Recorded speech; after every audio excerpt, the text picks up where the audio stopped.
વિદ્યાર્થી મિત્રો, સરકારના અંગો પાઠ 10 ધોરણ 9 અને ભાગ 1 એની અંદર આપણે સરકારના અંગો પહેલાં તો કે સરકારના 3 અંગો છે: ધારાસભા, કારોબારી અને ન્યાયતંત્ર. આ 3 અંગોની રચના કેવી રીતે થાય છે, તેઓ શું કાર્ય કરે છે, તેમની સત્તાઓ કઈ કઈ છે, તેમના અરસપરસના સંબંધો કેવા છે, તે અંગે આપણે વિગતે અભ્યાસ કરીશું. રાજ્યના મૂળભૂત હેતુઓમાં એક હેતુ કાયદો અને વ્યવસ્થાની જાળવણી દ્વારા લોકોની સુખાકારી અને સલામતી સાધવાનો છે. લોકોનું સર્વતોમુખી કલ્યાણ સાધીને તેમના સ્વાતંત્ર્ય અને મૂળભૂત હકોનું જતન અને રક્ષણ કરવાનો છે. રાજ્યના ગતિશીલ વિકાસની સિદ્ધિ અર્થે સરકારના 3 અંગોમાં ધારાસભા, કારોબારી અને ન્યાયતંત્ર વચ્ચે પરસ્પર ઐક્ય, સહકાર અને સંકલન સ્થાપિત કરીને સરકાર અસરકારક અને કાર્યક્ષમ શાસન કરી શકે છે. ધારાસભા ધારા કાયદા ઘડવાનું, જ્યારે કારોબારી ઘડેલા કાયદાઓનો અમલ કરવાનું અને ન્યાયતંત્ર કાયદાનો ભંગ કરનારને સજા અથવા દંડ કરવાનું કાર્ય કરે છે. હવે આ મુદ્દાની અંદર આપણે જોઈશું તો કે સરકારના અંગો કેટલા, તો કે 3. કયા કયા? તો કે ધારાસભા, કારોબારી અને ન્યાયતંત્ર. હવે આ 3ના કાર્યો શું? તો કે ધારાસભા શું કાર્ય કરે? તો કે કાયદા ઘડવાના. કાયદા એટલે કે નિયમો. નિયમ વગર કોઈ શાસન ચાલી શકે નહીં, એટલે નિયમો ઘડવાનું. અને કારોબારી જે કાયદા ઘડ્યા હોય તેનો અમલ કરાવે. અને ન્યાયતંત્ર શું કામ કરે? તો કે કાયદાનો ભંગ કરે તો એની સજા અથવા તો દંડ કરે. બરાબર? ચલો હવે બાજુનામાં આપેલું છે કે સરકારના અંગો. તો સરકારના કેટલા અંગો છે? 3: ધારાસભા, કારોબારી અને ન્યાયતંત્ર. હવે આપણે પહેલાં ધારાસભા વિશે જોઈશું. તો ધારાસભા કઈ કઈ ધારાસભા હોય? તો કે સંઘની ધારાસભા. સંઘની ધારાસભા એટલે કેન્દ્ર સરકાર, દિલ્હી. અને રાજ્યની ધારાસભા એટલે દરેક રાજ્ય. આપણા ભારતના 29 રાજ્યો છે, એમાં ગુજરાત આપણું રાજ્ય છે, તો એની ધારાસભા. હવે સંઘની ધારાસભાની અંદર 2 ગૃહો. તો કે કયા કયા? લોકસભા અને રાજ્યસભા. લોકસભા એટલે કેવું? નીચલું ગૃહ. અને રાજ્યસભા એટલે ઉપલું ગૃહ. અને રાજ્યની ધારાસભામાં એમાં પણ 2 ગૃહો. કયું? તો કે ઉપલું ગૃહ તો કે વિધાન પરિષદ, અને નીચલું ગૃહ તો વિધાનસભા. આપણા ત્યાં વિધાનસભા છે અને વિધાનસભાની બેઠકો કેટલી છે? 182. પણ વિધાન પરિષદ નથી. આખા દેશની અંદર 6 જ રાજ્યોમાં વિધાન પરિષદ છે. બરાબર? હવે આપણે જોઈશું કારોબારી. તો કારોબારીની અંદર સંઘની કારોબારી એટલે કે દિલ્હી સરકાર, એટલે કે કેન્દ્ર સરકાર, અને રાજ્યની કારોબારી એટલે કે આપણી ગુજરાત. બરાબર? બધા રાજ્યોમાં જુદું જુદું, એટલે જુદી જુદી વિધાનસભા હોય. આપણા રાજ્યની અંદર ગુજરાત, અને એ વિધાનસભાનું નામ વિઠ્ઠલભાઈ પટેલ ભવન છે. હવે સંઘની કારોબારીની અંદર કોણ કોણ આવે? તો કે રાષ્ટ્રપ્રમુખ. રાષ્ટ્રપ્રમુખ એટલે રાષ્ટ્રપતિ. બરાબર? રાષ્ટ્રપતિ અત્યારે કોણ છે? અત્યારે કોણ છે? રામનાથ કોવિંદ. અને ઉપરાષ્ટ્રપ્રમુખ તો કે વિકી નાયડુ. અને આપણા વડાપ્રધાન શ્રી નરેન્દ્ર મોદી. હવે રાજ્યની કારોબારી, એમાં રાજ્યપાલ. રાજ્યપાલ કોણ છે? આચાર્ય દેવવ્રત. ઉપરાજ્યપાલ અને મુખ્યપ્રધાન. મુખ્યપ્રધાન કોણ છે? વિજય રૂપાણી. હવે ન્યાયતંત્ર. ન્યાયતંત્ર એટલે કે સર્વોચ્ચ અદાલત. સર્વોચ્ચ અદાલત ક્યાં? તો કે દિલ્હી. વડી અદાલત ક્યાં? તો કે અમદાવાદ. દરેક રાજ્યમાં જુદી જુદી એક વડી અદાલત હોય છે, દરેક રાજ્યની. અને તાબાની અદાલતો એટલે કે જિલ્લા અદાલત, તાલુકા અદાલત. બરાબર? હવે આ અંગો વિશે તમને સમજ મેળવી હશે. હવે આગળ એનો અધૂરું ટોપિક જોઈશું. ભારતીય બંધારણમાં ધારાસભા એટલે કેન્દ્ર કક્ષાએ અને સંસદ, અને રાજ્યોમાં વિધાન ગૃહો. કારોબારી એટલે સંઘ કેન્દ્રમાં રાષ્ટ્રપતિ, વડાપ્રધાન અને પ્રધાનમંડળનું તેનું કાર્યાલય તથા વહીવટીતંત્ર, જ્યારે રાજ્ય કક્ષાએ રાજ્યપાલ, મુખ્યપ્રધાન અને તેનું પ્રધાનમંડળ, તેનું કાર્યાલય અને વહીવટીતંત્ર એકબીજા સાથે ગાઢ સંબંધ ધરાવે છે. જ્યારે ન્યાયતંત્રમાં સર્વોચ્ચ અદાલત એટલે કે ટોચ પર સૌથી મોટી, અને રાજ્યોમાં વડી અદાલત અને તેના હાથ નીચેની તાબાની અદાલત એટલે કે જિલ્લા અદાલત અને તાલુકા અદાલત એ વિશેષ ખાસ અદાલતો છે. આમ ન્યાયતંત્ર, ધારાસભા અને કારોબારી. ન્યાયતંત્ર ધારાસભા અને કારોબારી બંનેથી તદ્દન અલગ, સ્વતંત્ર અને સુગ્રથિત છે. ભારત જુદા જુદા ઘટક રાજ્યોનું બનેલું એક સંઘ રાજ્ય છે. કોઈ પણ ઘટક રાજ્ય સ્વતંત્ર અને સાર્વભૌમ નથી. ભારતમાં સંઘ અને રાજ્ય કક્ષાએ સંસદીય પદ્ધતિની રાજ્ય સરકારો વચ્ચે સત્તા વિશ્લેષના સિદ્ધાંત અનુસાર સત્તાનો વિશ્લેષ થયો હોવાથી ધારાસભા અને કારોબારી વચ્ચે પરસ્પર ઘાટ અને પરસ્પરાવલંબીના સંબંધો છે. જ્યારે ન્યાયતંત્રનું અલગ, સ્વતંત્ર, નિષ્પક્ષ એવું વિશિષ્ટ સ્થાન છે. એટલે ન્યાયતંત્રને ધારાસભા અને કારોબારીથી અલગ રાખવામાં આવ્યું છે. જો એને અંદર સંકલન હોય તો જોઈએ એવો લોકોને ન્યાય ના મળી શકે, એટલા માટે ન્યાયતંત્રને અલગ રાખવામાં આવ્યું છે. હવે સત્તા વિશ્લેષનો સિદ્ધાંત. રાજ્ય વતી સરકાર જે કાર્યો કરે છે તે એકબીજાથી જુદા હોય છે. 3 અંગોના કાર્યો એકબીજાથી ભિન્ન તથા દરેક કાર્યોમાં વિશેષ પ્રકારની નિપુણતાની જરૂર પડે છે. 3 અંગો એટલે કે ધારાસભા. ધારાસભા શું કરે? કાયદા ઘડે. કારોબારી તો એનો અમલ કરાવે, અને ન્યાયતંત્ર તો કે કાયદાનો ભંગ કરે અને સજા અથવા દંડ કરે. એટલે 3ના કાર્યો અલગ અલગ છે. એટલે કે જુદા જુદા અંગો દ્વારા જુદી જુદી વ્યક્તિઓ દ્વારા કાર્ય થવા જોઈએ, અને છેલ્લે દરેક અંગે પોતપોતાનું અલગ કાર્ય કરવું જોઈએ. સત્તા વિશ્લેષ થવાથી સત્તાના બેફામ ઉપયોગની સંભાવના ઘટે છે. સત્તા વિશ્લેષ થવું એટલે શું? તો કે બધાને જુદા જુદા મંત્રી પદ આપી મંડળ રચાય છે, અને એને બધાને જુદા જુદા કામો સોંપવામાં આવે છે. એનાથી જે બેફામ ઉપયોગ થતો હોય, કોણ શું કરે એ કામ જો વહેંચેલું જ ના હોય તો કામ બરાબર થતું નથી. 3 અંગોના કાર્યો થકી સરકારનો વહીવટ સરળ અને કાર્યક્ષમ બને તે માટે તેમની વચ્ચે સત્તાનું વિશ્લેષ કરવું જરૂરી છે. દાખલા તરીકે ધારાસભાને કાયદા ઘડવાની સત્તા છે. હવે આપણે ધારાસભાને કાયદા ઘડવાની સત્તા ના આપી હોય તો કારોબારી એ ઘડે, ન્યાયતંત્ર એ ઘડે. એટલે કોણ કયો કાયદો ઘડે અને શું થાય કહેવાય નહીં.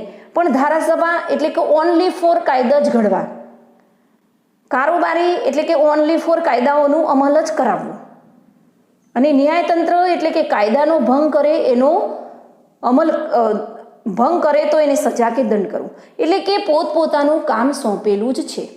જો તમારા વર્ગની અંદર કે તમારા ઘરની અંદર પણ જો કામ સોંપેલું ના હોય અને બધા એક સરખા હોય, આ કરે પેલું કરે આ કરે, તો કોઈ દિવસ એ વ્યવસ્થિત ઘર પણ ના ચાલે, વ્યવસ્થિત વર્ગ પણ ના ચાલે, કે વ્યવસ્થિત શાળા પણ ના ચાલે. એવી જ રીતે વ્યવસ્થિત ગામ છે, રાજ્ય છે, જિલ્લો છે, પછી દેશ છે, એ ચાલી શકે નહીં. એટલા માટે એનો વિશ્લેષ કરવો જરૂરી છે. તો તેનો દુરુપયોગ ન કરે. તેથી કારોબારી અને ન્યાયતંત્રને કેટલીક એવી સત્તા હોય જેથી તે ધારાસભાને નિયંત્રણમાં રાખે. તે જ રીતે કારોબારી પર ધારાસભા અને ન્યાયતંત્ર દ્વારા અંકુશ મૂકવામાં આવ્યો છે. તે જ રીતે ન્યાયતંત્રને ધારાસભા અને કારોબારી પર નિયંત્રણ મૂકવાની કેટલીક સત્તાઓ આપવામાં આવી છે. બરાબર. હવે આ આપણા સત્તા વિશ્લેષનો સિદ્ધાંત થયો. હવે આપણે જોઈશું ધારાસભા. એટલે ધારાસભા એટલે કઈ? તો કે કેન્દ્રની. બરાબર. બીજા ભાગની અંદર આપણે રાજ્યની ધારાસભા વિશે જોઈશું, આપણે કેન્દ્રની જોઈશું. તો કે ભારત સંસદીય લોકશાહી ધરાવતું પ્રજાસત્તાક રાજ્ય છે. પ્રજાસત્તાક એટલે કે પ્રજાના હાથમાં સત્તા. લોકોનું પ્રતિનિધિત્વ સંઘ કેન્દ્ર કક્ષાએ સંસદમાં અને રાજ્ય કક્ષાએ વિધાનસભામાં જોવા મળે છે. દેશની મહત્વની અને સર્વોપરી સંસ્થા સંસદ છે. સંસદ એટલે દિલ્હી સરકાર. સંસદમાં 2 ગૃહો. કયા કયા? લોકસભા અને રાજ્યસભા. લોકસભા એટલે કે નીચલું ગૃહ, અને રાજ્યસભા એટલે કે ઉપલું ગૃહ. એટલે લોકસભાની પ્રત્યક્ષ ચૂંટણી થાય છે, અને રાજ્યસભાની પરોક્ષ રીતે, એટલે કે અંદર જે સભ્યો ચૂંટાયેલા એ સભ્યો દ્વારા, વિધાનસભ્ય છે, ધારાસભ્યના દ્વારા દરેક રાજ્યના ત્યાં વોટ આપવા જાય છે. એવી રીતે રાજ્યસભાની ચૂંટણી થાય છે. હવે અહીંયા જોઈશું ભારતીય સંસદમાં રાષ્ટ્રપતિ, ઉપરાષ્ટ્રપતિ, રાજ્યસભા અને લોકસભાનો સમાવેશ થાય છે. ધારાસભાના 2 પ્રકાર છે, એકગૃહી ધારાસભા અને દ્વિગૃહી ધારાસભા. તો એકગૃહી ધારાસભા એટલે શું? તો કે જ્યાં ધારાસભા એક જ ગૃહની બનેલી હોય છે, તેથી તેને એકગૃહી ધારાસભા કહેવામાં આવે છે. હવે દ્વિગૃહી ધારાસભા. તો કે જ્યાં ધારાસભા 2 ગૃહની બનેલી હોય છે તેને દ્વિગૃહી ધારા. એક ગૃહ એટલે એક ગૃહની, અને દ્વિગૃહી એટલે 2 ગૃહની. સંઘ કેન્દ્ર કક્ષાએ ધારાસભાનું ઉપલું ગૃહ રાજ્યસભા છે, જ્યારે નીચલા ગૃહને લોકસભા કહે છે. રાજ્ય કક્ષાએ ધારાસભામાં વિધાનસભા અને વિધાન પરિષદ એમાં 2 ગૃહો છે, અને મોટાભાગના રાજ્યોમાં એક જ ગૃહ છે, એટલે એક ગૃહ કહેવાય, એટલે કે વિધાનસભા જ છે, વિધાન પરિષદ છે નહીં. તો કે જ્યારે બિહાર, ઉત્તર પ્રદેશ, મહારાષ્ટ્ર જેવા કેટલાક રાજ્યોમાં વિધાન પરિષદ પણ છે. એવા 6 રાજ્યો છે આપણા ભારતની અંદર કે જ્યાં વિધાન પરિષદ છે, તો ત્યાં દ્વિગૃહી ધારાસભા કહેવાય. અને આપણે એકલું વિધાનસભા છે, એટલે આપણે કઈ કહેવાય? એક ગૃહી ધારાસભા. બરાબર. ચલો હવે આપણે જોઈશું કે એક ગૃહી ધારાસભા કોને કહી શકાય? તો કે જે ધારાસભા એક જ ગૃહની બનેલી હોય તેને એક ગૃહી ધારાસભા કહેવાય. દ્વિગૃહી ધારાસભા કોને કહેવાય? તો કે જ્યાં ધારાસભા 2 ગૃહની બનેલી હોય છે તેને દ્વિગૃહી ધારાસભા કહેવાય છે. એટલે સંઘ કેન્દ્ર સરકારે ઉપલું ગૃહ રાજ્યસભા છે અને નીચલું ગૃહ લોકસભા છે, એટલે કે દ્વિગૃહી ધારાસભા કહેવાય. પણ રાજ્યમાં કેવું છે કે દરેક રાજ્યની અંદર દ્વિગૃહી નથી. આપણા ગુજરાત રાજ્યની જ વાત કરો તો ખાલી વિધાનસભા જ છે, વિધાન પરિષદ નથી. ખાલી આપણી પાસે નીચલું ગૃહ જ છે, ઉપલું ગૃહ નથી, એટલે આપણે એક ગૃહી ધારાસભા કહેવાય. અને ઘણા એવા ભારતની અંદર 6 એવા રાજ્યો છે તો કે ત્યાં વિધાન પરિષદ પણ છે, તો ત્યાંની ધારાસભા એટલે કે દ્વિગૃહી ધારાસભા કહેવાય. બરાબર. ચલો હવે આગળ. કેન્દ્ર સ્થાને ધારાસભા, સંસદ, લોકસભા એટલે કે દિલ્હી સરકાર. બરાબર. એની અંદર લોકસભા. તો કે લોકસભા એ સંસદનું નીચલું ગૃહ છે. લોકસભામાં સભ્યો પ્રત્યક્ષ મતદાનથી ચૂંટાયેલા લોકોના પ્રતિનિધિઓ છે. લોકસભાના સભ્યોની સંખ્યા 545 છે, જેમાં 2 સભ્યો એટલે કે એંગ્લો ઇન્ડિયન સમુદાયના પ્રતિનિધિઓ છે, જેમની પસંદગી રાષ્ટ્રપતિ કરે છે. એટલે 545માંથી 2 સભ્યોની પસંદગી કોણ કરે છે? રાષ્ટ્રપતિ. અને 543 સભ્યો એની પસંદગી કોણ કરે છે? કે તો લોકો ચૂંટણી દ્વારા એમની પસંદગી કરે છે. રાષ્ટ્રપતિ એ સંસદનો, લોકસભા અને રાજ્યસભાનો એક ભાગ છે. જો કે રાષ્ટ્રપતિ સંસદમાં સંસદની પ્રથમ બેઠકનું ઉદ્ઘાટન, પ્રવચન અને સંસદની સંયુક્ત બેઠકને સંબોધન કરે તે સિવાય ક્યારેય હાજરી આપતા નથી. રાષ્ટ્રપતિ સંસદમાં પ્રથમ બેઠકનું ઉદ્ઘાટન, પ્રવચન કરે અને સંયુક્ત બેઠકને સંબોધન કરે તે સિવાય ક્યારેય હાજરી આપતા નથી.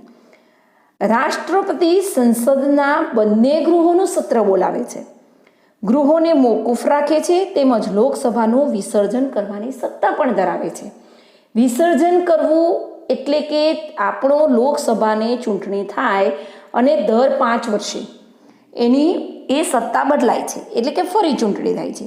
પણ જો અસંતોષ પેદા થયો હોય કે બરાબર લોકસભાનું જે સર્કલ છે એ મંત્રીમંડળ બરાબર કામ કરતું નથી તો વિસર્જન થઈ જાય છે. એવું ઈસવીસન 1997-98ની અંદર ફક્ત 13 જ મહિનામાં ફરીથી ચૂંટણી આવી હતી લોકસભાની, કારણ કે આખી લોકસભાનું વિસર્જન કર્યું હતું. બરાબર. ચલો હવે સંસદના બંને ગૃહોમાં 3 વાંચનમાંથી પસાર થયેલા ખરડા ઉપર રાષ્ટ્રપતિની સહી થાય ત્યારે પછી ખરડો કાયદો બને છે. લોકસભા એ કાયમી ગૃહ નથી, તેની મુદત 5 વર્ષની હોય છે, સિવાય કે તેનું વહેલું વિસર્જન કરવામાં આવે. વહેલું વિસર્જન કરવામાં આવે તો વહેલી ચૂંટણીઓ આવે, નહીતર એની મુદત કેટલા વર્ષની છે? 5 વર્ષની. ભારતીય સંસદે બંધારણમાં દર્શાવેલી મર્યાદાઓમાં રહીને પોતાની સત્તાઓ ભોગવવાની છે, તેથી બંધારણ સર્વોપરી છે, સંસદ નથી. સંસદે ઘડેલ કાયદાઓમાં બંધારણીય જોગવાઈઓ ભંગ થતો હોય, વિસંગત હોય તો તેને અદાલતમાં પડકારી શકાય છે. જો અદાલતને એમ ખાતરી થાય કે તેનાથી બંધારણીય જોગવાઈનો ભંગ થાય છે તો તે અદાલતમાં પડકારી શકે છે. હવે સંસદ સભ્યની લાયકાતો. પહેલાં આપણે જોયું કે લોકસભા, તો લોકસભાની અંદર કેટલી બેઠકો છે, એની કેટલાની ચૂંટણી થાય છે? તો કે 543. અને 2 સભ્યો એંગ્લો ઇન્ડિયન, એની કોણ કરે છે? તો રાષ્ટ્રપતિ. અને એ 2 સત્રની બેઠકો બોલાવે છે. જ્યારે લોકસભાનું એનું પ્રવચન હોય ત્યારે આખા એ 2 જ વખત એમાં હાજરી આપે છે રાષ્ટ્રપતિ. અને રાષ્ટ્રપતિ 3 વાંચનમાંથી પસાર થાય પછી જે રાષ્ટ્રપતિ એના પર સહી કરે તો ખરડો કાયદો બને છે. હવે સંસદ સભ્ય બનવાની લાયકાતો. હવે લાયકાત જોઈશું કે લાયકાત આપણે કોઈ બી હોય, નોકરી કરવી હોય તો એની લાયકાત તો જોઈએ. તો એની લાયકાત શું છે? તો કે લોકસભાના સભ્ય તરીકે લાયકાત મુજબ તે ભારતીય નાગરિક હોવો જોઈએ. તો પહેલાં તો એને ભારતીય નાગરિક એટલે એને મતદાર યાદીમાં તો પહેલાં નામ જ હોવું જોઈએ. એ ભારતનો નાગરિક હોવો જોઈએ. ચૂંટણી લડવા માટે ઓછામાં ઓછી 25 વર્ષની ઉંમર હોય અને સંસદે નક્કી કરેલ અન્ય લાયકાતો ધરાવતો હોય. એટલે લોકસભાની વાત થાય છે, નીચલું ગૃહ. પરંતુ નાદાર કે માનસિક રીતે અસ્થિર જાહેર કરાયેલ ન હોય, કેન્દ્ર કે રાજ્ય સરકારમાં સવેતન હોદ્દો ધરાવતો ન હોય, સક્ષમ અદાલત દ્વારા ગુનેગાર પુરવાર થયેલો ન હોય તેવી જ વ્યક્તિ સંસદમાં ઉમેદવારી કરી શકે છે. એટલે કે નાદાર હોય, પછી માનસિક રીતે અસ્થિર હોય, પછી કેન્દ્ર સરકાર કે રાજ્ય સરકાર એટલે કે સરકારી નોકરી કરતો હોય, પછી કોઈ ગુનો કરેલો હોય તો એ ઉમેદવારી નોંધાવી શકતો નથી.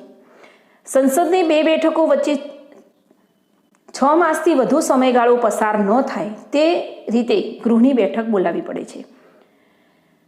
તો ગૃહની બેઠકો બોલાવે ત્યારે બંને વચ્ચેનો સમય કેટલો હોય? 6 માસનો. જે ગૃહનો સભ્ય હોય તે વ્યક્તિ તે ગૃહની કાર્યવાહીમાં ભાગ લઈ શકે છે અને મતદાન કરી શકે છે. પરંતુ મંત્રીમંડળનો કોઈ સભ્ય સંસદના નીચલા ગૃહનો સભ્ય ન હોય તો પણ તે બંને ગૃહોની ચર્ચામાં ભાગ લઈ શકે, સંબોધન કરી શકે છે. પરંતુ જે ગૃહમાં સભ્ય હોય તે જ ગૃહમાં તેઓ મતદાન કરી શકે છે. લોકસભામાં ગુજરાતની 26 બેઠકો છે. હવે એ પણ આપણે 543 બેઠકો થઈ તો દરેક રાજ્યને વસ્તીના ધોરણે બેઠકો ફાળવવામાં આવી છે. એમાં આપણા ગુજરાત સરકારની 26 બેઠકો છે. એટલે જ્યારે લોકસભાની ચૂંટણી થાય એટલે આપણા જે 33 જિલ્લામાંથી 26 બેઠકોની ચૂંટણી થાય અને એની અંદર જે ચૂંટાઈને સભ્ય આવે તે લોકસભાનો ત્યાં સંસદમાં લોકસભાનો સભ્ય બને છે. લોકસભાની મુદત 5 વર્ષની હોય છે. જો કે અગાઉ રાષ્ટ્રપતિ તેને વિખેરી નાખી શકે છે. રાષ્ટ્રીય કટોકટીમાં તેઓ 1 વર્ષ સુધી લંબાવી શકે છે. રાષ્ટ્રપતિએ લોકસભાનું વિસર્જન કર્યું હોય તો તે પગલાંને અદાલતમાં પડકારી શકાતું નથી. કોરમ એટલે ગૃહની કાર્યસાધક સંખ્યા. ગૃહનું કામકાજ હાથ ધરવા અને ચાલુ રાખવા કુલ સભ્યોમાંથી હાજર સભ્યોની સંખ્યા લોકસભાના કુલ સભ્યો 545 સંખ્યાના 1 એટલે કે 55 સભ્યોની ગૃહમાં હાજરી જરૂરી ગણાય. હવે ધારો કે કોઈ પણ સત્ર બોલાવે, કોઈ પણ સભા બોલાવે તો 545માંથી 55 સભ્યો હાજર હોવા જ જોઈએ. જ્યારે રાજ્યસભામાં કાર્યસાધક સંખ્યા રાજ્યસભાના કુલ સભ્યો 250 એટલે કે 1 એટલે કે 25 સભ્ય સંખ્યા ગણાય છે. એટલે કે જ્યારે પણ સભા બોલાવે, સત્ર બોલાવે ત્યારે એની 10% સંખ્યા ત્યાં હાજર હોવી જ જોઈએ. ચલો આપણે એવું કહી શકીએ કે ભારતનો લોકસભાની અંદર તમારે સભ્ય બનવું છે, તમારે ચૂંટણીમાં ઊભું રહેવું છે તો તમારી ઉંમર કેટલી હોવી જોઈએ? તો કે 25 વર્ષ. કેટલા વર્ષ હોવી જોઈએ? 25 વર્ષ છે. બરાબર. લોકસભાની મુદત કેટલા વર્ષની હોય છે? તો કે 5 વર્ષની. બરાબર. એની લાયકાતો કઈ? તો કે નાદાર કે માનસિક રીતે અસ્થિર જાહેર કરાયેલું ન હોય, કેન્દ્ર કે રાજ્ય સરકારમાં સવેતન હોદ્દો ધરાવતો ન હોય, સક્ષમ અદાલત દ્વારા ગુનેગાર પુરવાર થયેલ ન હોય તો જ વ્યક્તિ સંસદમાં ઉમેદવારી નોંધાવી શકે છે. ચલો હવે આગળ. હવે રાજ્યસભા. તો રાજ્યસભા એ સંસદનું ઉપલું ગૃહ છે. આ રાજ્યસભાની અંદરનું ચિત્ર છે, સંસદનું અંદરનું ચિત્ર છે. તે રાજ્યનું પ્રતિનિધિત્વ ધરાવતું ધારાગૃહ છે. રાજ્યસભામાં 250થી વધે નહીં એટલા સભ્યોની જોગવાઈ કરવામાં આવી છે. હવે જેમાં પરોક્ષ રીતે જે તે રાજ્યોની અને સંઘ પ્રદેશોની વિધાનસભામાં ચૂંટાયેલા સભ્યો દ્વારા સપ્રમાણ પ્રતિનિધિત્વ પદ્ધતિથી ચૂંટવામાં આવે છે. એટલે આપણે 182 સંખ્યા વિધાનસભાની છે તો એ રીતે ચૂંટણી કરવામાં એ સભ્યો ત્યાં વોટ આપવા જાય છે. એટલે કે દરેક રાજ્યના વિધાનસભ્યો છે, લોકસભાના સભ્યો છે અને એ રીતે ત્યાં ચૂંટણી કરે છે. રાજ્યસભાના ચૂંટાયેલા સભ્યોની સંખ્યા 238. ચૂંટણી કેટલાની થાય? 238ની. પણ બાકીના 12 સભ્યો રાષ્ટ્રપતિ દ્વારા નિયુક્ત કરેલ સભ્યો હોય છે.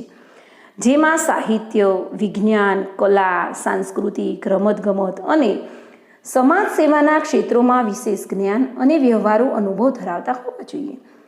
કોઈ એક વ્યક્તિ એક સાથે 2 ગૃહની સભ્ય રહી શકતો નથી. ધારાસભામાં હોય કાં તો રાજ્યસભા. ચલો હવે રાજ્યસભા એ સંસદનું કયું ગૃહ છે? ઉપલું ગૃહ. બરાબર. ચલો, રાજ્યસભામાં સભ્યો કેટલા? 250. કેટલાની ચૂંટણી થાય છે? 238ની. અને એની અંદર રાષ્ટ્રપતિ કેટલા સભ્યોની નિમણૂક કરે છે? તો કે 12. તો કેવા વ્યક્તિઓની 12 નિમણૂક કરે? શામાં નિપુણ હોય કે શામાં અનુભવ ધરાવતા હોય?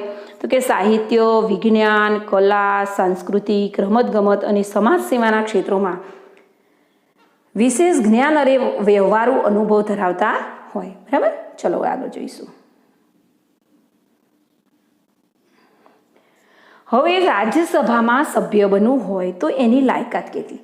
લોકસભાના સભ્ય બનવું હોય તો 25 વર્ષની લાયકાત. હવે ઉંમરમાં વર્ષની વાત કરું છું. તો રાજ્યસભામાં તો કે રાજ્યસભાના સભ્ય થવા માટે તે વ્યક્તિએ ભારતીય નાગરિક હોવી જોઈએ. પહેલાં તો મતદાર યાદીમાં નામ હોવું જોઈએ. એટલે કે મતદાર યાદીમાં નામ હોય એટલે તમે ભારતનો નાગરિક છો એવું પુરવાર થાય. આમ ભારતનો નાગરિક તો ગણાવું જ, પણ મતદાર યાદીમાં નામ આવે એટલે પ્રૂફ થઈ જાય કે તમે ભારતનો નાગરિક છો. અને 30 વર્ષ કે તેથી વધુ ઉંમર ધરાવતી હોવી જોઈએ. એની ઉંમર કેટલી હોવી જોઈએ? 30. તે નાદાર, માનસિક રીતે અસ્થિર મગજની કે સજા પામેલ ગુનેગાર હોવી જોઈએ નહીં. જેવું લોકસભામાં છે એ જ લાયકાત એમાં હોવી જોઈએ. સરકારી સંસ્થાઓમાં સવેતન કે નફાકારક કોઈ હોદ્દો ધરાવતી હોવી જોઈએ નહીં. હવે રાજ્યસભામાં 11 બેઠકો ગુજરાતને ફાળવવામાં આવે છે. લોકસભામાં કેટલી છે? 26. અને રાજ્યસભામાં કેટલી છે? 11. રાજ્યસભા એક કાયમી ગૃહ છે. લોકસભા એ કાયમી ગૃહ નથી. બરાબર.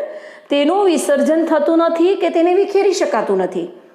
રાજ્યસભાના 1/3 સભ્યો દર બીજા વર્ષે નિવૃત્ત થાય છે. 1/3 એટલે કે 80 સભ્યો. 238ના 1/3 એટલે 80 સભ્યો.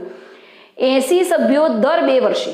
આ વર્ષે 80 સભ્યો થયા, એનો 6 વર્ષ પૂરો થાય એટલે એમનો વારો હોય. પણ બીજા 80 સભ્યો 2 વર્ષ પછી એમને 6 વર્ષ થઈ જતા હોય અને એનો સમયગાળો 6 વર્ષનો છે.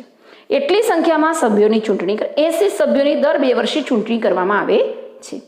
આમ રાજ્યસભાના સભ્ય વધુમાં વધુ 6 વર્ષ માટે સભ્ય તરીકે, જુઓ આપણને આ ભૂલ પડે, લોકસભા છે કોઈ પણ ચૂંટણી છે તો એની અંદર મુદત 5 વર્ષની, ફક્ત ને ફક્ત રાજ્યસભામાં 6 વર્ષ અને જે મહાનગરપાલિકામાં જે મેયર હોય છે એની એ 2.5 વર્ષનો મુદતગાળો હોય છે. જો કે તેઓ ફરીથી ચૂંટવાને કે પસંદગીની પાત્ર છે. સસંદા એટલે કે ફરીથી ઊભો રહી શકે છે. જ્યારે 6 વર્ષનો કાર્યકાળ પૂરો થાય પણ ફરીથી એ ચૂંટણીમાં ઊભો રહી શકે છે. પણ પહેલાં તો એ ત્યાંથી એને 6 વર્ષ પછી એનું ત્યાંથી પદ જતું રહે છે. સંસદના બંને ગૃહોના સામાન્ય રીતે વર્ષમાં 3 સત્રો મળે છે. કેટલા સત્રો મળે છે? રાજ્યસભામાં એ 3, પણ પેલામાં 2, લોકસભામાં 2. જેમ કે અંદાજપત્ર, ચોમાસું સત્ર અને શિયાળુ સત્ર. ભારતના ઉપરાષ્ટ્રપતિ હોદ્દાની રૂએ રાજ્યસભાના ચેરમેન સભાપતિ છે, જ્યારે ડેપ્યુટી ચેરમેન ઉપસભાપતિ. ચૂંટણી રાજ્યસભાના સભ્ય પોતાનામાંથી કરે છે. રાજ્યસભાના પ્રથમ ચેરમેન ડૉક્ટર સર્વપલ્લી રાધાકૃષ્ણન હતા. એટલે કે જ્યારે રાજ્યસભા પહેલી જ વખત રચાઈ એટલે કે પ્રથમ ચેરમેન કોણ હતા? ડૉક્ટર સર્વપલ્લી રાધાકૃષ્ણન. કોણ? તો એના માનમાં આપણે 5મી સપ્ટેમ્બર શિક્ષક દિન તરીકે ઉજવીએ છીએ. એ ડૉક્ટર સર્વપલ્લી રાધાકૃષ્ણન. હવે 1-2 પ્રશ્ન પૂછી લઉં તો કે રાજ્યસભાના સભ્ય થવા માટે ભારતીય નાગરિક હોવો જોઈએ, પણ એની ઉંમર કેટલી હોવી જોઈએ? તો 30 વર્ષ. અને એની શું લાયકાત? તો કે નાદાન, માનસિક અને અસ્થિર મગજ કે કોઈ સજા પામેલો હોવો જોઈએ નહીં. અને સરકારી સંસ્થાઓમાં સવેતન કે નફાકારક કોઈ હોદ્દો ધરાવતો હોવો જોઈએ નહીં. તો રાજ્યસભામાં ગુજરાતની બેઠકો કેટલી છે? તો કે 11. હવે રાજ્યસભામાં દર 2 વર્ષે કેટલા સભ્યો નિવૃત્ત થાય છે? તો કે 1/3. અને રાજ્યસભાની કુલ બેઠકો કેટલી? 250. એમાં 250માંથી રાષ્ટ્રપતિ કેટલાની નિમણૂક કરે? 12. અને ચૂંટણી કેટલાની થાય? 238. અને રાજ્યસભાનો કાર્યકાળ કેટલો છે? 6 વર્ષનો છે. કેટલો છે? 6 વર્ષનો. હવે આ જે રાજ્યસભાની છે એના સત્ર વર્ષમાં કેટલી વાર મળે છે? 3. તો કયા?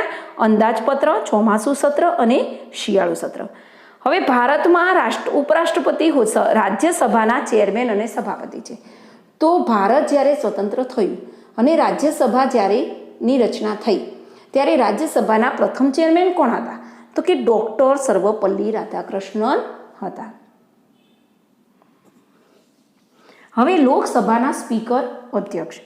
તો કે લોકસભાનું કામકાજ વ્યવસ્થિતપણે અને ચોક્કસ નીતિ નિયમો અનુસાર ચાલે તે જોવાનું, ગૃહમાં શિસ્ત, વ્યવસ્થા અને ગૃહનું ગૌરવ જાળવવાનું મુખ્ય કાર્ય લોકસભાના સ્પીકરનું છે. લોકસભાના સભ્યો પોતાનામાંથી જ અધ્યક્ષ અને ઉપાધ્યક્ષને છૂટે છે. અધ્યક્ષ લોકસભાની બેઠકો દરમિયાન ગૃહનું અધ્યક્ષપદ સંભાળીને તેની કાર્યવાહીનું સંચાલન અને નિયમન કરે છે. અધ્યક્ષ સભ્યો પાસે લોકસભામાં શિસ્ત પાલનની અપેક્ષા રાખે છે, તેથી ગૃહની મર્યાદાના રક્ષક છે. તેના નિર્ણયો ગૃહમાં આખરી અને અંતિમ છે. અધ્યક્ષ કોઈ પણ રાજકીય પક્ષના સભ્ય કે પક્ષનું પીઠબળ ધરાવતા હોઈ શકે છે, પરંતુ તેઓ અધ્યક્ષ પદે ચૂંટાયા પછી તેમણે ગૃહની કાર્યવાહી તથા તટસ્થ અને નિષ્પક્ષ રીતે ચલાવવાની રહે છે. લોકસભાના વિસર્જન કે ભંગ સાથે અધ્યક્ષની મુદત પણ પૂરી થાય છે, પરંતુ નવી લોકસભાની રચના થાય ત્યાં સુધી તેઓ હોદ્દા પર ચાલુ રહે છે. 14 દિવસની નોટિસથી લોકસભાના સભ્યો સાદી બહુમતીથી ઠરાવ પસાર કરીને સ્પીકરને હોદ્દા પરથી દૂર કરી શકે છે. લોકસભામાં કે ધારાગૃહમાં થતા ભાષણો, ટીકાઓ અધ્યક્ષને ઉદ્દેશીને થાય છે. સંસદના બંને ગૃહોમાં કાર્યવાહી અંગ્રેજી કે હિન્દીમાં થઈ શકે છે, પરંતુ આ બંને ભાષાના ન જાણનાર સભ્યને તેમની માતૃભાષામાં સંબોધવાની પરવાની અધ્યક્ષ આપી શકે છે. અધ્યક્ષની પરવાનગી મેળવ્યા વિના સતત 60 દિવસ સુધી સભ્ય લોકસભામાં ગેરહાજર રહે તો તેની બેઠક ખાલી થયેલી ગણાય છે. બરાબર. હવે લોકસભા અને સ્પીકર. લોકસભાનો સ્પીકર, બરાબર, એ આ આખા જે સભા છે, જે સત્ર બોલાવે છે, આખા એનું સંચાલન કરે છે. બરાબર. 14 દિવસ સુધી એ બહુમતીથી ઠરાવ પસાર કરી અને લોકસભાના અધ્યક્ષને એના પદ પરથી દૂર કરી શકે છે. અને બીજું કે સતત 60 દિવસ સુધી કોઈ પણ લોકસભાનો સભ્ય આવ્યો ન હોય તો તેને પછી એની જગ્યા કેવી ગણાય છે? ખાલી ગણાય છે. બરાબર. ચલો હવે આગળ જોઈશું. હવે કાસ્ટિંગ વોટ નિર્ણાયક મત એટલે કે ગૃહની કાર્યવાહીમાં જ્યારે કોઈ પ્રશ્ન બાબતે સમસ્યા અંગે ખરડા પરની ચર્ચા વિમર્શ અંતે નિર્ણય વખતે તરફેણમાં કે વિરુદ્ધમાં સરખા મત પડે ત્યારે અધ્યક્ષ પોતાનો નિર્ણાયક મત કાસ્ટિંગ વોટ આપી શકે છે. એટલે સરખા એટલે આપણે કહીએ છીએ કે ટાઈ પડી કહીએ છીએ ને, એટલે સભ્યોમાં સરખા વોટ પડે તો અધ્યક્ષ પોતાનો વોટ આપી શકતો નથી. કોઈ પણ ચૂંટણીમાં એ રાજ્યસભાની ચૂંટણીમાં કે કોઈ પણ ચૂંટણીમાં એ પોતાનો મત આપી શકતા નથી. પણ ક્યારે આપી શકે? તો કે જ્યારે ટાઈ પડે એટલે કે સરખા મત પડે, બંને પક્ષને સરખા મત પડે તો એ પોતાનો મત આપી શકે છે અને પોતાનો મત આપી અને એ પક્ષને જીતાડી શકે છે. તે સિવાય તેઓ ગૃહમાં મતદાનમાં ભાગ લઈ શકતા નથી. એટલે એને કયો વોટ કહેવાય? Casting vote. લોકસભાના પ્રથમ અધ્યક્ષ ગણેશ વાસુદેવ માળવંકર હતા. એટલે જ્યારે જુઓ આપણે રાજ્યસભા, તો રાજ્યસભાના જે ચેરમેન સૌથી પહેલાં જ્યારે રાજ્યસભાની રચના થઈ એટલે એના ચેરમેન કોણ હતા? તો કે ડૉક્ટર સર્વપલ્લી રાધાકૃષ્ણન. પણ લોકસભાના પ્રથમ અધ્યક્ષ જ્યારે લોકસભાની રચના થઈ એના પ્રથમ અધ્યક્ષ નીમવામાં આવે તે કોણ હતા? ગણેશ વાસુદેવ માળવંકર હતા. અધ્યક્ષની ગેરહાજરીમાં ઉપાધ્યક્ષ બેઠકોનું સંચાલન કરે છે. અધ્યક્ષ અને ઉપાધ્યક્ષ બંનેની ગેરહાજરીમાં ગૃહના સંચાલન સંબંધે વિવિધ રાજકીય પક્ષોના પીઢ અનુભવી અને સંસદીય પ્રક્રિયાના જાણકાર એવા તજજ્ઞ સભ્યોની એક સ્પીકર પેનલ તૈયાર કરવામાં આવે છે. તેના સભ્યો બંનેની ગેરહાજરીમાં ગૃહનું કામકાજ સંભાળે છે. અધ્યક્ષ અને ઉપાધ્યક્ષ ગેરહાજર હોય તો કોણ સંભાળે? તો એની એક પેનલ બનાવેલી હોય છે અને એ બંનેની ગેરહાજરીમાં એનું કામકાજ સંભાળે છે. ચલો હવે આપણે જોઈશું ખરડો વિધેયક એટલે કે ખરડો કાયદો ક્યારે બને છે, ક્યારે કાયદો બની શકે? તો કે કાયદા માટેની દરખાસ્તની ખરડો કહેવામાં આવે છે.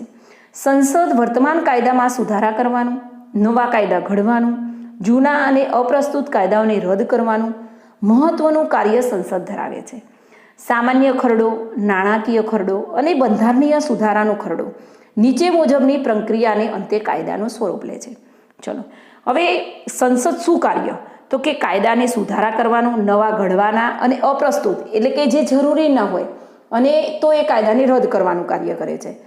અને ખરડાના પ્રકાર કેટલા? તો કયા? તો કે સામાન્ય ખરડો હોય, નાણાકીય ખરડો હોય તો કે બંધારણીય સુધારાનો ખરડો હોય, તો એની સામાન્ય જોગવાઈઓ કઈ રીતે કાયદો બનાવી શકાય, એ ખરડાને કાયદો કઈ રીતે બનાવી શકાય, તો એના મુદ્દા છે. તો કે કોઈ પણ ખરડાને સંસદના 2 ગૃહોમાંથી કોઈ પણ એક ગૃહમાં રજૂ કરી શકાય છે. બંને ગૃહ એટલે લોકસભા અને રાજ્યસભા, એ બંનેમાં રજૂ કરી શકાય છે. ખરડો પ્રધાન અથવા ગૃહના કોઈ એક સભ્ય દ્વારા રજૂ થઈ શકે છે. પ્રધાન એટલે કે વડાપ્રધાન, અને કોઈ પણ ગૃહનો કોઈ પણ સભ્ય હોય એના દ્વારા રજૂ થઈ શકે છે. સંસદના બંને ગૃહોએ સુધારા વિના કે સુધારા સાથે સંમતિ આપેલ હોય તેવા સુધારાઓ સહિત કોઈ ખરડાને ગૃહ દ્વારા સંમતિ અપાયેલ ન હોય ત્યાં સુધી તે ખરડો સંસદના બંને ગૃહોમાં પસાર કરેલ હોવાનું ગણાશે નહીં. એને બંને ગૃહોમાં પસાર કરી એની સંમતિ આપવી જરૂરી છે.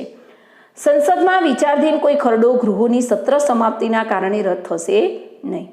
રાજ્યસભામાં વિચારાધીન હોય અને લોકસભાએ પસાર ન કરેલ હોય તેવો ખરડો ગૃહોની લોકસભાનું વિસર્જન થતાં રદ થશે નહીં.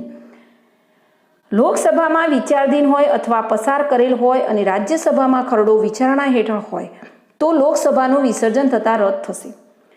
જ્યારે સંસદના બંને ગૃહો વચ્ચે કોઈ ખરડો પસાર કરવાની બાબતમાં મતભેદ ઊભો થાય તો રાષ્ટ્રપતિ સંસદના બંને ગૃહોની સંયુક્ત બેઠક બોલાવી શકે છે, જેમાં ખરડો બહુમતીથી પસાર કરી શકે છે. સંયુક્ત બેઠક એટલે લોકસભાની અને રાજ્યસભાની. પણ ક્યારે? તો ખરડાને કાયદો એટલે પસાર થતા કોઈ મતભેદ ઊભો થાય તો. પણ કોણ બોલાવે છે? તો કે રાષ્ટ્રપતિ. સંયુક્ત બેઠકનું સંચાલન લોકસભાના અધ્યક્ષ સ્પીકર સાંભળતા હોય છે. કોણ કરે? સંયુક્ત બેઠક એટલે કે સંયુક્ત એટલે જોડે. તો એનું સંચાલન કોણ કરે? તો કે લોકસભાના સ્પીકર એટલે કે એના અધ્યક્ષ. હવે ખરડામાંથી કાયદો બનાવવાની વિધિ. સામાન્ય ખરડો, બિન નાણાકીય. પહેલું છે સામાન્ય ખરડો. તો કે તમામ સામાન્ય ખરડાઓને પ્રધાનો દ્વારા ગૃહમાં રજૂ કરવાની, પ્રસ્તુત કરવાની પ્રક્રિયાને પ્રથમ વાંચન કહે છે, જેમાં ખરડાનું શીર્ષક, ઉદ્દેશો, કારણોનું વર્ણન હોય છે. આ ખરડો પહેલા ધારાગૃહમાં રજૂ કરતા પહેલા તે ગૃહના અધ્યક્ષની અને નાણાકીય ખરડો રજૂ કરવા માટે કેન્દ્રમાં રાષ્ટ્રપતિની અને રાજ્યમાં રાજ્યપાલની ભલામણથી રજૂ થાય છે. પ્રથમ વાંચનમાં ખરડાની સામાન્ય માહિતી પર મુખ્ય મુદ્દાઓની ચર્ચા થતી. પહેલું વાંચન, જ્યારે ખરડો કાયદો બનાવવા છે એનું વાંચન થાય છે. તો પ્રથમ વાંચન તો વિરોધ સકારણ જણાવાય છે અને જરૂર પડે તો મતદાન કરવામાં આવે છે. બીજા વાંચન દરમિયાન ખરડાના પ્રત્યેક મુદ્દાઓની કલમવાર ચર્ચા થાય છે. તેના હેતુઓ અને તેના પ્રત્યાઘાતોની છણાવટ થાય છે. તેમાં જનતા, જૂથો, સમૂહો કે સંસ્થાઓના વિરોધ પક્ષોના અભિપ્રાય આધારે સુધારાઓ કરવામાં આવે છે અને અંતે તેના પર મતદાન થાય છે. તે કેટલીક વાર ગૃહમાં કાર્યબોજ વધુ હોવાથી ખરડા પર વિગતે ચર્ચા થઈ શકતી નથી. માટે જે તે વિષયના તજજ્ઞો, વિશેષ જ્ઞાન ધરાવતા અને સભ્યોની પ્રવર સમિતિને સોંપવામાં આવે છે, જેઓ ખરડાને ચકાસે છે. લોકમતનો ખ્યાલ રાખી વિગતવાર ચર્ચાના અંતે જરૂરી સુધારાનું ભલામણ સૂચવતો અહેવાલ ગૃહને સોંપે છે અને ખરડાને ત્રીજા વાંચન માટે મોકલી આપવામાં આવે છે. પ્રથમ વાંચન થયું, બીજું વાંચન થયું, હવે ત્રીજું વાંચન. તો ત્રીજું વાંચન દરમિયાન વાંચન માત્ર ઔપચારિક જ હોય છે. પહેલું બીજુંમાં નક્કી થઈ જતું હોય છે. ભલામણોને સ્વીકાર કે અસ્વીકાર કરવા પાછળનો તર્ક રજૂ કર્યાના અંતે ખરડાના સ્વીકાર્ય સ્વરૂપ પર મતદાન કરવામાં આવે છે. જો તેને બહુમતીનો ટેકો મળે તો તે ખરડો પસાર થયેલો જાહેર થાય છે. તેના પર પ્રથમ ધારાગૃહના અધ્યક્ષની સહી લઈને બીજા ધારાગૃહમાં મોકલી આપવામાં આવે છે. બીજા ગૃહમાં પણ ખરડો આ જ પ્રક્રિયામાંથી પસાર થાય છે. બીજા ગૃહના જરૂરી સુધારા સાથે બીજા ગૃહમાં ખરડો સરળતાથી પસાર થાય છે અને રાષ્ટ્રપતિની સહી માટે મોકલાય છે. આ મંજૂરી મળેથી ખરડો કાયદો બને છે. હવે કોઈ પણ સામાન્ય ખરડો છે, હવે એનું પહેલાં શીર્ષક, ઉદ્દેશો અને કારણોનું વર્ણન કરવાનું, પછી એનું પ્રથમ વાંચન કરવામાં આવે છે અને એક કાયદો ગમે તે બંનેમાંથી એક ગૃહમાં મૂકવામાં આવે છે. તો પ્રધાન દ્વારા કાં તો કોઈ પણ ગૃહના સભ્ય દ્વારા. એમાં પ્રથમ વાંચન થાય છે. પછી બીજા વાંચનની અંદર જો એને સમય ના મળે, સભ્યોને સમય ના હોય કે કોઈ સમજ ના પડતી હોય તો એના તજજ્ઞો અને વિશેષ જ્ઞાન ધરાવતા એની પાસે મોકલવામાં આવે છે.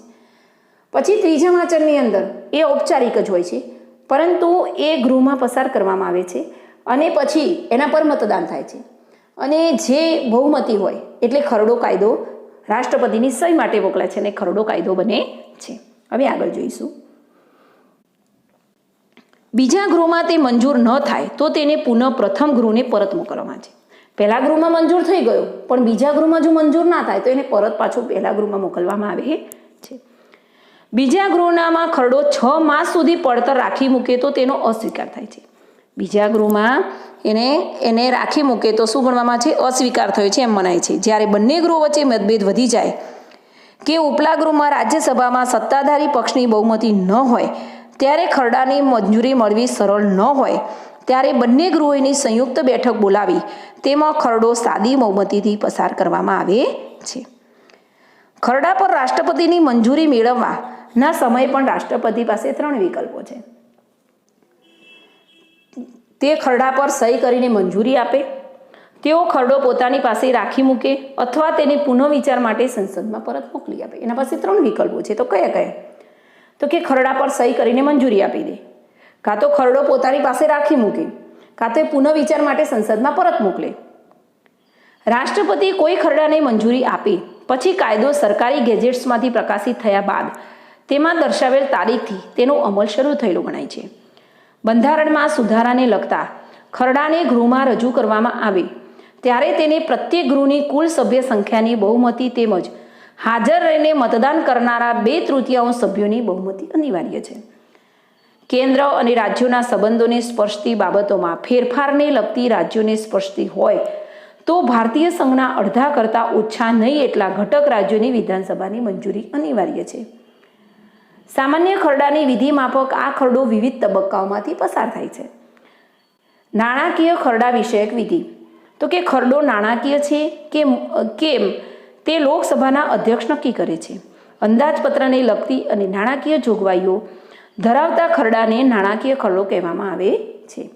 કેન્દ્રનું અંદાજપત્ર બજેટ નાણામંત્રી મોટે ભાગે 28મી ફેબ્રુઆરીએ લોકસભામાં રજૂ કરે છે. કેન્દ્રના અંદાજપત્ર નાણામંત્રી મોટે ભાગે અંદાજપત્ર ક્યારે રજૂ કરે છે? તો કે 28 ફેબ્રુઆરી. બધા જ નાણાકીય ખરડા પ્રથમ લોકસભામાં જ રજૂ કરવામાં આવે છે. સામાન્ય ખરડો હોય તો રાજ્યસભા કે લોકસભા આવે, પણ નાણાકીય ખરડો હોય તો સૌપ્રથમ ક્યાં મૂકવામાં આવે? તો કે લોકસભામાં જ મૂકવામાં આવે છે. હવે જે નીચે તબક્કામાં તે નાણાકીય ખરડો કયા તબક્કામાંથી પસાર થાય? તો કે લોકસભામાં રજૂ થતા નાણાકીય ખરડા અંદાજપત્ર ઉપર 2-3 દિવસ પ્રાથમિક ચર્ચા થાય છે. અંદાજપત્રના ખર્ચની માંગણીઓ પર ચર્ચા વિચારણા થાય છે. નાણામંત્રી તેની બધી વિગતો આંકડાકીય માહિતી સંસદમાં રજૂ કરે છે. જે તે વિભાગના મંત્રીઓ જેમ કે કૃષિ વિજ્ઞાન, સંરક્ષણ, વેપાર, વાણિજ્ય અને માનવ સંસાધન વિભાગ વગેરે પોતાના વિભાગની માંગણીઓ લોકસભા સમક્ષ ચર્ચા વિચારણા માટે મૂકે છે અને તેના પર મતદાનથી મંજૂરી લેવી પડે છે. અંદાજપત્રના આવકના પાસાઓ અને કરવેરાના પ્રસ્તાવ જુદા જુદા સ્વરૂપે મુકાય છે અને તેની મંજૂરી લેવી પડે છે. લોકસભા પ્રથમવાર પસાર થયેલો ખરડો રાજ્યસભામાં ભલામણોથી રજૂ કરાય છે. રાજ્યસભાએ તે ખરડાને અંગે જરૂરી ભલામણો સહિત લોકસભાને 14 દિવસમાં પરત મોકલવો પડે છે. લોકસભા રાજ્યસભાની તમામ કે અંશતઃ ભલામણોનો સ્વીકાર કે અસ્વીકાર કરી શકે છે.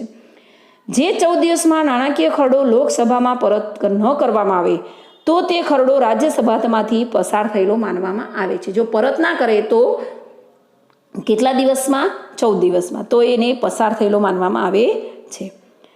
રાજ્યસભાએ સૂચવેલી ભલામણોનો લોકસભામાં સ્વીકાર કરે તો બંને ગૃહોમાં સુધારેલો ખરડો પસાર થયેલો ગણાય છે. પરંતુ જો રાજ્યસભાની ભલામણોનો લોકસભા અસ્વીકાર કરે તો લોકસભામાં પુનઃમૂળ સ્વરૂપે પસાર કરે તો તે નાણાકીય ખરડો બંને પાર્ટે પસાર કરેલો ગણાય છે. આમ નાણાકીય બાબતોમાં રાજ્યસભાની સત્તા મર્યાદિત છે, એમાં લોકસભાની સત્તા મહત્વની છે. આ રીતે વિવિધ પ્રક્રિયાના અંતે બંને ગૃહોમાં પસાર થયેલા નાણાકીય ખરડાને રાષ્ટ્રપતિની મંજૂરી માટે રજૂ કરવામાં આવે છે. આ નાણાકીય ખરડા પર રાષ્ટ્રપતિએ મંજૂરીની મહોર મારવી પડે છે. જો અંદાજપત્ર ગૃહમાં પસાર નહીં થાય તો સરકારે રાજીનામું આપી દેવું પડે છે. આ ઉપરાંત ધારાગૃહોમાં દેશના સામાજિક, આર્થિક, રાજકીય, સંરક્ષણ, સલામતી તેમજ વિદેશી સંબંધોને લગતા વિવિધ ક્ષેત્રના પ્રશ્નોની ચર્ચા વિચારણા કરવામાં આવે છે. લોકસભા કારોબારી, પ્રધાનમંડળ અને અમલદારોના કામકાજ પર દેખરેખ અને નિયંત્રણ રાખે છે. જાહેરમાં નાણાંને કાર્યક્ષમ યથાયોગ્ય રીતે ઉપયોગ થાય તે જોવાનું કાર્ય લોકસભા દ્વારા ચૂંટાઈને આવેલા પ્રતિનિધિઓનું છે. આમ લોકસભામાં જાહેર નાણાંના વપરાશ પર સીધો અને અંતિમ અંકુશ ધરાવે છે. ધારાગૃહોની પૂર્વ મંજૂરી વિના નવા કરવેરા નાખી શકાતા નથી કે ચાલુ કરવેરામાં ફેરફાર કરી શકાતો નથી. કારોબારીના ખર્ચા પર ધારાગૃહનો અંકુશ હોવાથી તેને જાહેર નાણાંના રખેવાર કિસ્ટોડિયન કહેવામાં આવે છે. ઉપરાંત સંસદ, રાષ્ટ્રપતિ, ઉપરાષ્ટ્રપતિ, સર્વોચ્ચ અદાલત અને વડી અદાલતોના ન્યાયમૂર્તિઓ, મુખ્ય ચૂંટણી કમિશનર, ઓડિટર જનરલ કે એટર્ની જનરલ વગેરે સામે બંધારણની ભંગ કરવાના આરોપસર મહાભિયોગ ચલાવીને તેને હોદ્દા પરથી દૂર કરી શકે છે. હવે આપણે આ પાઠ સરકારના અંગો ભાગ નંબર 1 સરકારના અંગો 3 ધારાસભા, કારોબારી અને ન્યાયતંત્ર. ધારાસભા એના 2 ગૃહો, સંસદના 2 ગૃહો, એમાં લોકસભા અને રાજ્યસભા, ઉપલું ગૃહ અને નીચલું ગૃહ. બરાબર, એની અંદર આ કેન્દ્ર સરકારની વાત થઈ. હવે એની અંદર ખરડો કાયદો કેવી રીતે બને છે એ પણ આપણે જોયું. અધ્યક્ષ, સ્પીકર, રાજ્યસભાના સભ્ય થવા માટેની લાયકાતો, લોકસભાના સભ્ય થવાની લાયકાતો જોઈ. હવે આ વિડીયો બરાબર સાંભળવો અને પાઠને સમજવાનો પ્રયત્ન